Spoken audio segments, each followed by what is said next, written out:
ನಮ್ಮಮ್ಮ ಹೇಳ್ತಿದ್ರು ಏನ್ ಕೀರ್ತಿ. ಅವ್ರಮ್ಮ ಹೇಳ್ತಿದ್ರಂತೆ, ನೀನು ಮಗನೇ ಅಲ್ಲ ಬೋಳಿ ಮಗ ಅಂತ.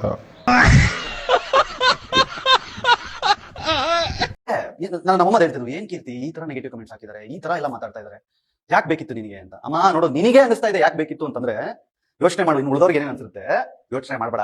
ಮನೇಲಿ ದೇವ್ರ ಮನೇಲಿ ಫೋಟೋ ಇದೆ ಅಲ್ವಾ, ಮಂಜುನಾಥ ಸ್ವಾಮಿದು, ಇದಾರೆ ಕಾಪಾಡ್ಕೊತಾರೆ, ನೀನ್ ತಲೆ ಕೆಡಿಸ್ಕೊಬೇಡ ಅಂತ.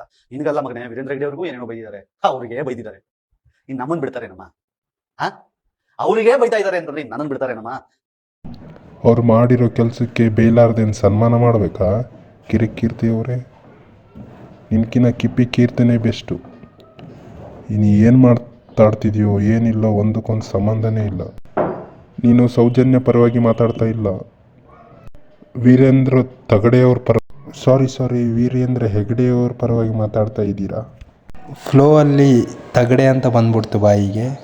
ಇವರಿಬ್ಬರ ನಡುವಿನ ವಾದದಲ್ಲಿ ಹೇಗಾದ್ರೂ ಮಾಡಿ ಇವ್ರನ್ನ ಸಿಗಿಸಬೇಕು ಅಂತ ಇವರ ಮೇಲಿರುವ ಆರೋಪವನ್ನು ಬದಿಗಿಟ್ಟು ಇವನನ್ನ ನಿರಪರಾಧಿ ಅಂತ ಪ್ರೂವ್ ಮಾಡಿಸಿ ಹೇಗಾದ್ರೂ ಮಾಡಿ ಇವರನ್ನ ಫಿಕ್ಸ್ ಮಾಡಬೇಕು ಅಂತ ಯೋಚನೆ ಮಾಡಿದ್ರಾ ಅನ್ನೋದು ನನ್ನ ಪ್ರಶ್ನೆ. ಗೊತ್ತಿಲ್ಲ. ಅಮ್ಮನ ಪಿಂಡ ಯಾವ ಬೋಳಿ ಮಗನಿಗೆ ಅರ್ಥವಾಗುತ್ತದೆ. ಧರ್ಮಸ್ಥಳ ದೇವಸ್ಥಾನದ ಬಗ್ಗೆ ಕೆಡದಾಗ ಮಾತಾಡಿದ್ ನಂಗೆ ಇಷ್ಟ ಆಗಿಲ್ಲ. ಇಷ್ಟ ಆಗಿಲ್ಲ ಅಂದ್ರೆ ನಡೆ ಮನೆ ಕಡೆ ಮನೆ ಕಡೆಗೆ ನಡೆ ಪದ್ದಮ್ಮಾಸಿ.